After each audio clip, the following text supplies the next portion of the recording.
Hey guys, welcome back to the channel. So we have a 2002 Buick Lesabre behind me, and what we're going to be replacing on it today is a power steering pump. So let's get started. So I have you guys zoomed in on the engine bay, and our power steering pump for reference is right here. Now these are not horrible, they're a little tricky, but you're able to do them. They're decent to do. Now the one tool that you will need is a power steering pulley remover before you attempt this job, guys. Unless your power steering pump comes with the pulley, I would not do this without the tool. We already have one, so we're just going to go ahead and proceed.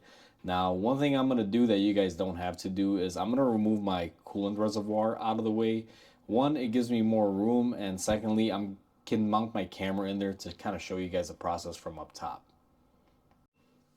So I have you guys set up on the side. The first step that you're going to start with on this is you're going to be removing your belt. It's a 15 millimeter, and I absolutely love these belts, guys. They're quite easy. Just take your wrench, put it on here. Now you want to position it nicely so where you have room to remove your belt off your alternator like I did. Sometimes if you line it up here and you go this way, the wrench will be in the way. You just kind of want to get it in like a 2 o'clock or 3 o'clock position and swing forward. That way you can take it off the alternator. It's quite simple. Now I have you guys zoomed in. Here's your tensioner. Here's your alternator. Power steering pump is right here.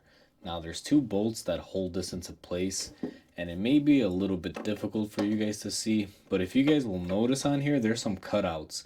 What these cutouts are is a place where you can put your socket to remove the mounting bolts to it.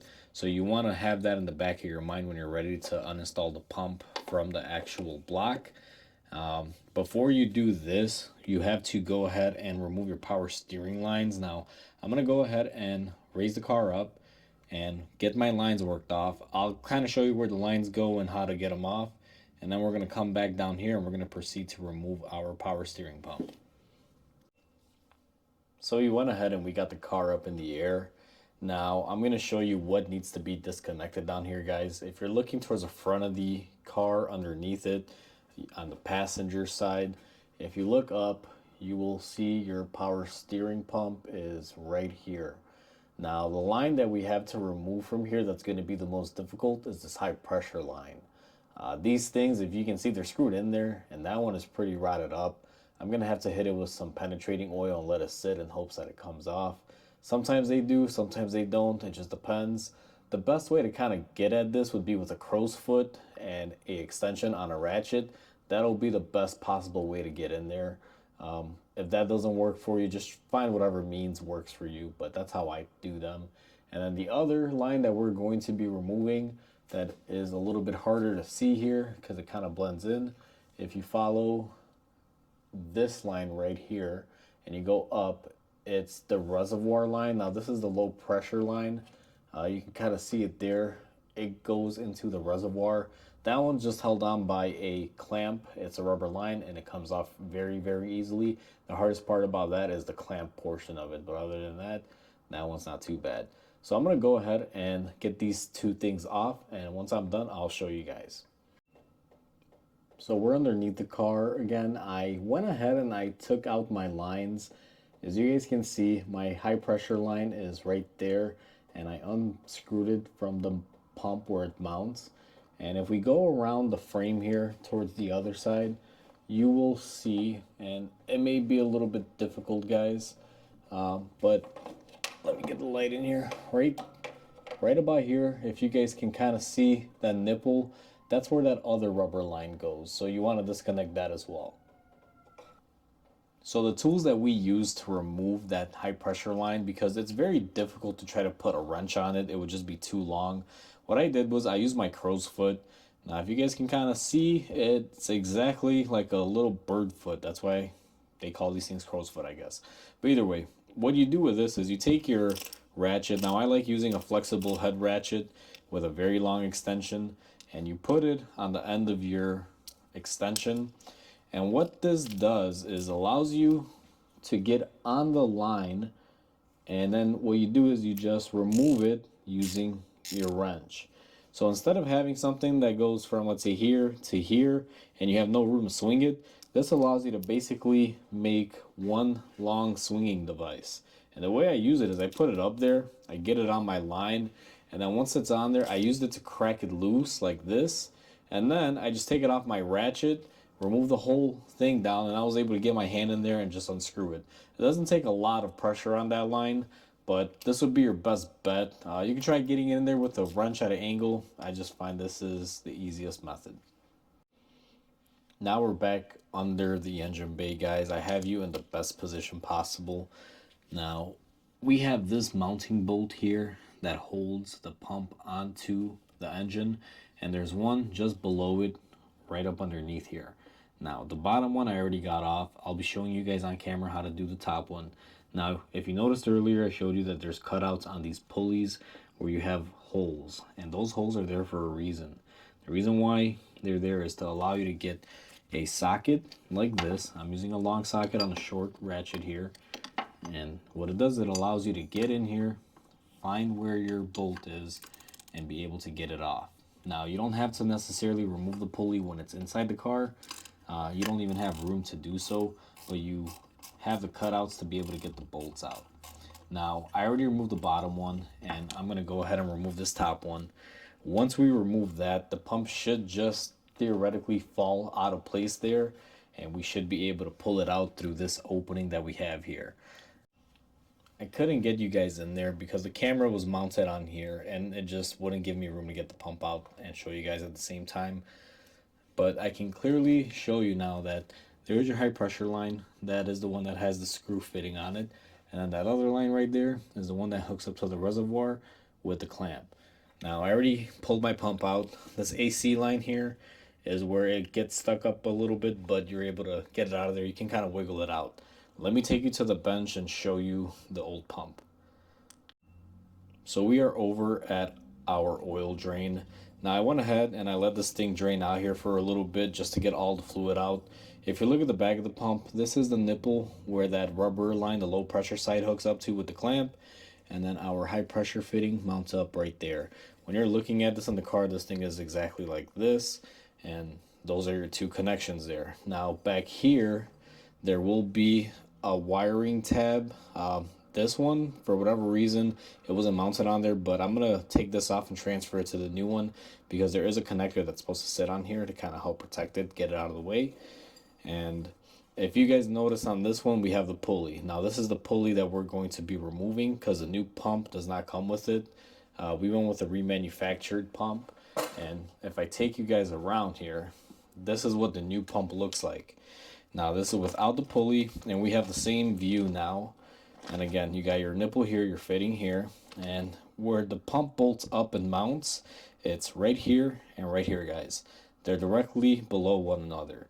Now, I'm going to remove that pulley off the old pump and put it on the new pump while the pump is out here on the bench. For some reason, this is just an old school design that they kept carrying on. This could have came with the pulley. As long as you got the cutouts and the holes on the pulley like you guys saw, you're able to take it in and out. On a lot of older GM products, you had to remove the pulley. They were solid. They didn't have any holes in them, and you had to pull the pulley on the car before you do the pump removal. That's not the case here, but you know, GM still uses this method on these. They kind of carried it over, and now it's, you know, gone away. It's an old school way of doing it. So let me get set up and I will show you guys the pulley removal. To begin removing the pulley off the pump, the first thing that you're going to want to do is you'll notice that there's a groove here. Now, this is where the tool is going to attach to pull this pulley off. What I always like to do is I take a little bit of penetrating oil and I just hit it in there and I'll let it sit. I'm going to give this about 5 minutes, and notice it's sitting upright, so that way that oil has a chance to get in there and penetrate. Once that is penetrated, I'll come back with you guys and I'll show you how to hook up the tool and get this thing off. It's been about 5 minutes. The oil has penetrated in there. What I'm going to do is now, depending on which kit you have, these work differently, but you should have some sort of tool that'll go on the neck here and pull it off. Now that I've gone ahead and I set up my puller, I'm going to take my adapter that I'm going to be using to remove it, and I'm going to go ahead and start threading it in here. Most of these kits are usually about the same. This one is a Lyle kit. It's a little bit different. And again, I'm not hyping up Lyle. I don't really care what you use As long as whatever you're using makes you happy and you're able to get it off, that's what matters here. So now that I got this attached, I'm going to take my wrench here. Now, you can go crazy and use an impact gun on here if you want. However, I'm not going to do that. I just use hand tools. I'm going to go ahead and tighten this, and what's going to happen as I tighten this is it's going to pull. Now, to make this a little bit easier on myself, the way I choose to do this, and sorry because this thing moves around a lot, is I'm going to set this on my bench right there. It'll lock it into place, and then I'm going to just take my ratchet here, and I'm just going to keep spinning this like this. Now, this is going to take a while. I'm not going to record the whole process, but I'm going to start pulling it out, and once I have it off, I'll come back with you guys. And we're back, guys. I went ahead and I just ratcheted this thing off until it came off. It will be shown to you guys in a time lapse. And then once I get my pulley off, I'm going to go ahead and take my adapter off because we don't need this on here anymore. So let me just rethread it back here. And once we have our pulley, if you guys will notice that it has the lip, this is where we're gripping to pull on it. And it's pretty basic. Now be careful, sometimes these can be a little bit flimsy. I believe they used to make some of them out of plastic, and when you go pulling on them, this collar will break off. But once you have this, you're going to want to take this and just clean it up. I'm going to do this off camera, and then I'm going to take my old pump, get it out of the frame, and I'm going to bring the new pump in. We have our new pump, guys, and we are ready to install it. What we're going to do is I cleaned up my pulley, but you still just want to get, you know, any dirt or anything on it. What I like to do is go inside the bore area here and I clean it up really good because this is where we're going to be pressing onto. And I do the same thing on my new pump. I just clean it up, make sure it's nice and tidy. What I like to do here is I take my old pulley and I'll just put some penetrating oil in that center hole there. I just want to get some lubrication so when we go ahead and press it on, it doesn't fight us or give us any issues. Now, you want to lay your pulley in there. The thing here, guys, and I've seen this happen before, and I worked with people that did this. Some people will take this to the shop press and just try to press this on. Do not do that because behind here, the pump is very weak. It will blow out the shaft to the other side, and it'll basically render your new pump useless. In your kit, you should have some adapters like this, and what you're going to do is you're going to want to find the one that'll fit your car. Now, you gotta kind of play a game with these and see which one will fit and thread in there. This one is too long, so I can't use this one. I'm gonna need a shorter one. Let me see if we have a shorter one here, which we do. I'm trying to do this in real time, guys, so I apologize if this video comes out a little bit long. This doesn't really take a whole long time to do, but, you know, it just varies. So I'm happy with that adapter. That one seems to be holding in there very, very good. Now that we chose the right adapter and I'm happy with it, I had to kind of go off camera and make my tool ready, guys. Again, depending on which tool you have, you'll have a different variation of this. Now, this tool has this little bearing washer combo that you're supposed to put in here. And what you want to do is thread your shaft in here, whatever you're going to be catching onto it. The principle here is when you put that little stubby thing internally in there, it has threads. Now I forgot to show you guys, but the pump shaft itself inside is threaded, and what we did was we went ahead and we put our threaded rod in there and the shaft is holding it, and then what we're doing is we're putting our tool on the other end of the threads here, and what that's going to do is as we turn it, we're going to be pressing it on.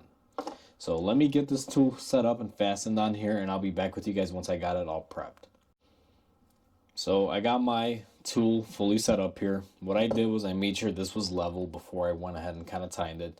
And the way this tool works is you're going to be tightening this center nut here while holding the top portion into place.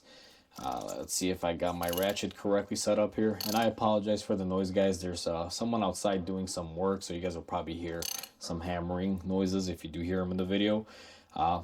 What you're going to do here is just tighten this slowly, and then this will press the shaft in. Okay, so we went ahead and we pressed it on, and what we're going to do is remove your tool once you're done pressing it on. And sometimes your tool will come out in one piece like this, sometimes it'll be two pieces. It varies, guys, but mine came out in one piece. Just take it out of there. And what you're going to be looking for here is you're going to want to make sure that you are flush right here, and also on the back side. It's hard to see on this one. Just want to look at your spacing here. Normally this will bottom out and it'll stop you from going any further, so it'll kind of align itself. This is why you don't want to use impact tools on this, because if you impact that on too tight, you could damage it. I just do hand tools. It wasn't that bad. It took me about 5 minutes to get this thing on and take it off from the old pump. Now that we have our power steering pulley and our pump together, what we're going to do is we're going to put it inside and reinstall it. Now, I just wanted to make this part of the video to kind of show you guys how to get it off. I was able to figure out a way to keep my mount in there, so that way you guys see. So as you guys will notice, this AC line is in the way. You just kind of pull up on it, and what'll happen is it'll fall right into place. And once you have it into place, you're going to want to run your 2 bolts into it, guys, and just reinstall it the reverse way that we removed it.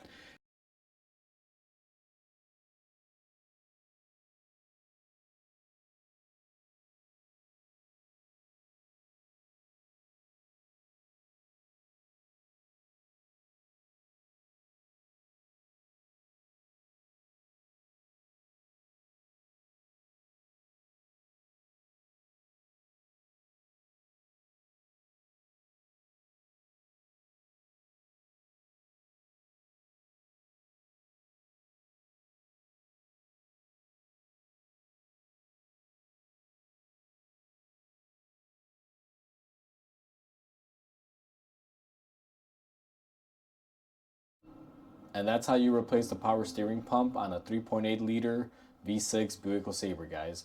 Hopefully you found this video useful, and hopefully it helps you guys out. With that said, please comment, like, and subscribe. It'll definitely help my channel grow, and the more my channel grows, the more awesome content I can keep making for you guys. Until then, I will catch you guys on the next video, and hope you guys have a great day.